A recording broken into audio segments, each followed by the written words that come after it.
I don't remember the last time I saw sunlight. So fucking tired. And then I pulled the trigger. 9 days ago. I started working at Glenridge Mall 2 weeks ago, taking the night shift as security from midnight to 6 in the morning, 6 nights a week. The pay isn't great, but that's not why I took the job. I wasn't looking to climb a ladder or build a career. I just needed something to keep the nights from swallowing me whole. Honestly, I thought the worst part of it would be the boredom, endless hours in silence, nothing to do but stare at monitors and patrol hollow corridors. Turns out, I was wrong. The mall's been closed down since 2019, after the pandemic hit. People stopped shopping, stores folded, and the place just withered. Half of it's been gutted for scrap, the rest left to rot. The kind of place where pigeons die behind ceiling tiles and mold climbs the walls like it's reclaiming the structure. You wouldn't even know it's still standing unless you came close. Most people think it's already been demolished. But it hasn't. When I walked in for the first time, I was hit by this dense, stale air, the kind that smells like damp insulation and old plastic. Everything echoes in weird ways here. You sneeze down one corridor and hear it bounce off the far end 5 seconds later, like something's answering back. The security office is barely functional, for cheap monitors stacked on an old desk, glitching constantly, with a handful of grainy feeds from the surviving cameras. That first night, I couldn't shake the feeling that something was watching me. You know that sensation, like a presence just outside your line of sight, waiting for you to turn around. I told myself it was nothing. Nerves. Just me being me. But it didn't go away.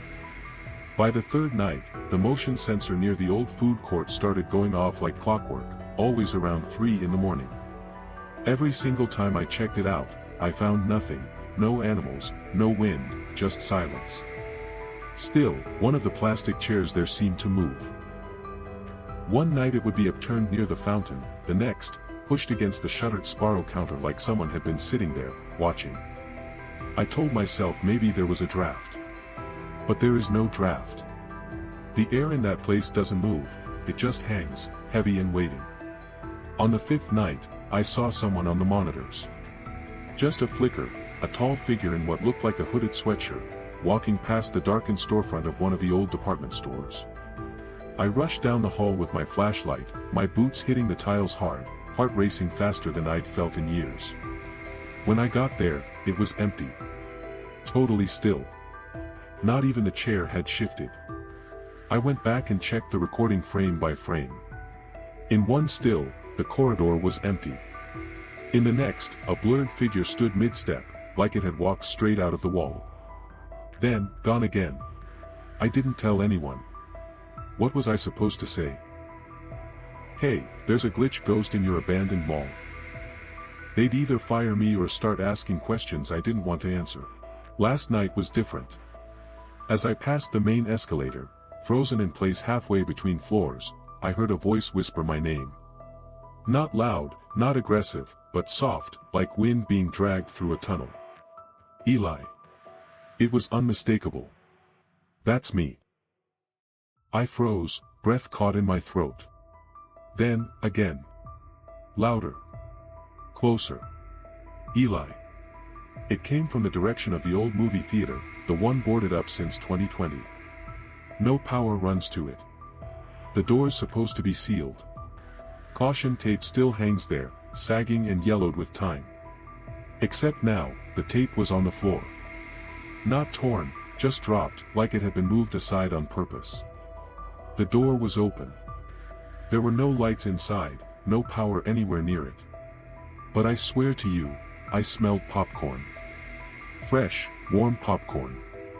And underneath it, something foul, something like burnt hair and wet metal. I lifted my flashlight and stepped in. The screen was on. No movie, just static, flickering in and out like it was trying to form images it couldn't quite hold. In the rows of seats, I saw shadows, people, maybe, frozen in their chairs. Not moving. Not shifting. Just sitting in the dark. Then the flashlight flickered. For 1/2 second, all of them turned to look at me. I ran. Tonight is my last shift. None of the monitors work anymore. Every feed shows static, except one, the camera pointed at the toy store.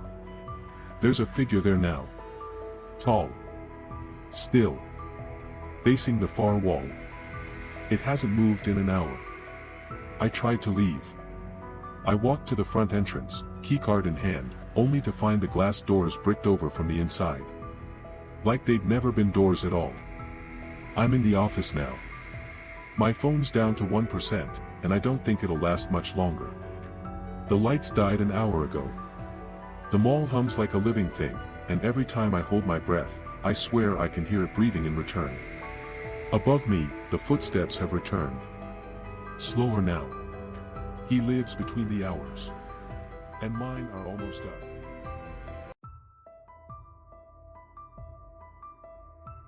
She'd seen enough missing persons cases to know how they usually ended: a shallow grave in the woods, a wallet ditched by a river, sometimes just silence, permanent and unsolved.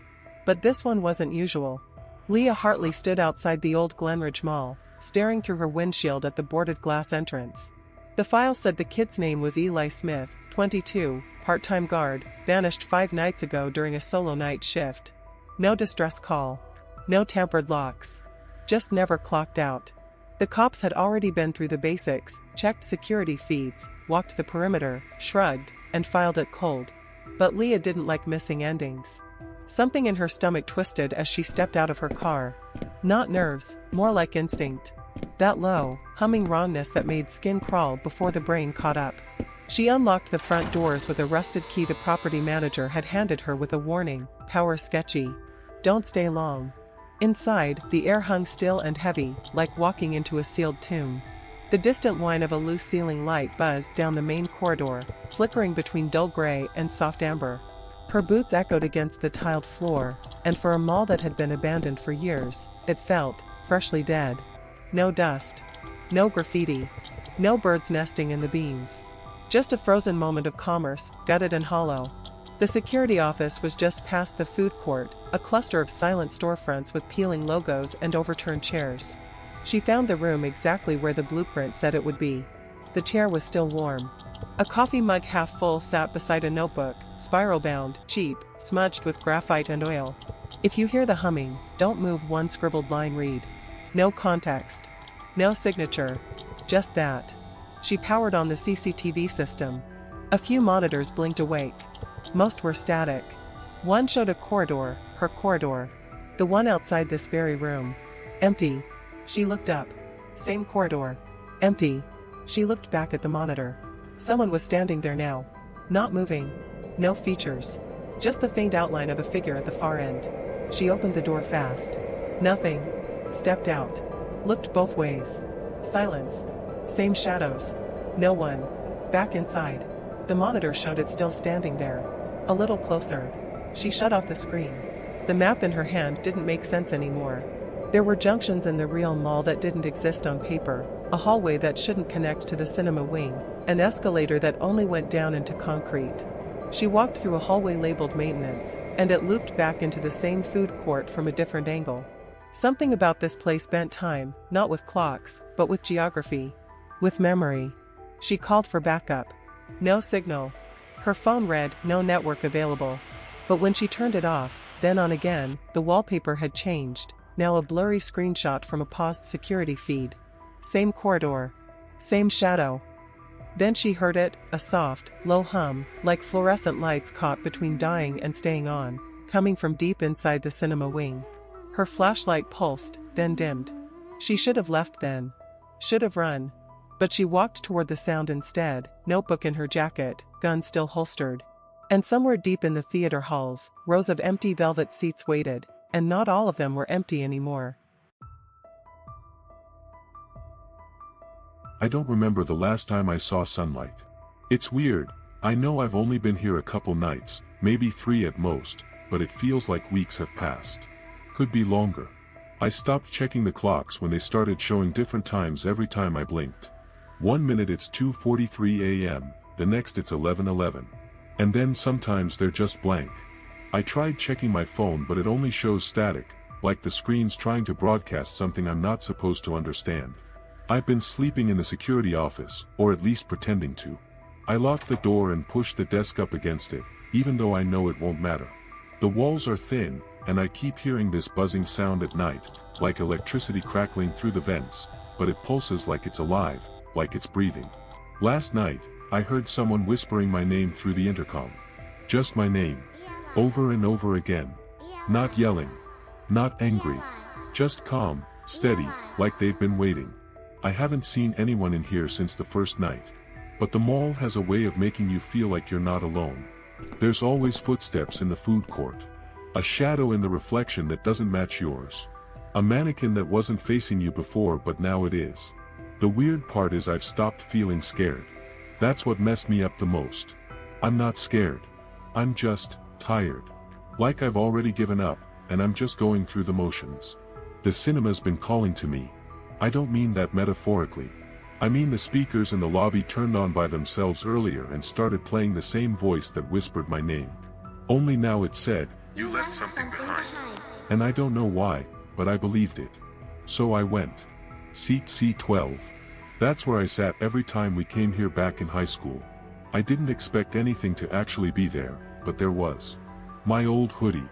The one I lost senior year. Folded neatly, like someone had just washed it. There was a note inside the pocket. Not handwritten. Printed, like a receipt. "You belong here now. But it's okay. We can make it stop." After that, everything started glitching. The layout of the mall didn't just change, it looped. I'd walk through one hallway and end up back at the same spot like I never moved. The floors rearranged when I wasn't looking. The lights flickered in patterns I swear were trying to spell something out in Morse. I couldn't keep track of what was real and what was another hallucination. I started hearing my mom's voice. My friend's laughter. A girl I used to love. All of it fake. All of it perfectly clear. I found myself in the old service tunnels under the mall. Places even the blueprints forgot. And in one of the farthest, coldest corners, behind a sealed door with no hinges, no knob, just open, was a room with a folding chair, a flashlight that didn't work, and a handgun. Just sitting there. Like it had been waiting for me all this time. There was a message scratched into the concrete wall. No paper this time. Just deep gouges. "This is the only way out." It made sense. Too much sense. Everything had led here. I thought maybe if I sat long enough, the answer would change. But it didn't. Nothing changed. Not the darkness, not the silence, not the weight pressing down on my chest like my body didn't want to be here anymore. So I picked it up. And I didn't feel scared. Not even for a second. Just tired. So fucking tired. And then I pulled the trigger. I don't know how much longer I stayed in that place. Time twisted in a way I couldn't track, like it was deliberately messing with me, stretching and pulling in all the wrong ways. The air grew thicker with every minute, the shadows deeper. And it didn't matter how much I tried to focus on my goal, finding Eli, finding the answers. Every step I took seemed to lead me deeper into a hell I couldn't understand, no matter how much I screamed at my own mind to make sense of it. I found his body in the least accessible part of the mall, tucked away in an old storage room near the back, buried under a pile of forgotten boxes. It wasn't the kind of place people would check unless they were desperate. That's probably why Eli chose it. When I found him, he was sitting against the wall, slumped over, eyes wide open, staring straight ahead as if he had seen something beyond me, beyond everything. There was a gun in his hand, his fingers still curled around it. The room felt cold, too cold. His body was cold, but that wasn't the part that shook me. It wasn't the sight of him slumped against the wall or the lifeless stare that followed me everywhere. No, it was the look of peace on his face. A kind of release, like the weight of everything had finally been lifted. What did he see? I didn't know the answer, but I sure as hell wasn't prepared for what happened next. In that moment, the same darkness that had surrounded Eli came for me. The same visions. I saw flashes, the things that haunted him, the things that I knew would haunt me if I let them. It was the same vision, but this time, I wasn't the observer. I was the one holding the gun. The weight of it in my hand felt like the world's pressure on my chest. There was no escape from the dread creeping in from every corner of my vision. It was everywhere. The blackness, the whispers, the pull. I could end it. I could end it right now. Just like Eli. But I hesitated. I wasn't like him. I hadn't reached that point yet. I wasn't sure if I ever would, but in that moment, I wasn't sure of anything. The gun felt heavy in my hand, like it was pressing into me, telling me to pull the trigger, to just end it all. But then I heard the voices again. Not this way. Not yet. I couldn't bring myself to do it. Instead, I pointed the gun up and squeezed the trigger. The shots rang out in the hollow silence of the mall. The sound echoed endlessly, a sharp reminder that I was still alive. It's been almost 2 years since Officer Leah Hartley was brought to the psychiatric facility. She isn't violent. Not exactly. The staff say she's calm most days, quiet, withdrawn. She spends most of her time staring at the floor or out the window, as if she's still stuck somewhere her body left behind. They don't push her to speak unless she wants to. Most of the time, she doesn't. But when she does, she only talks about one thing. I shouldn't have wasted the bullets.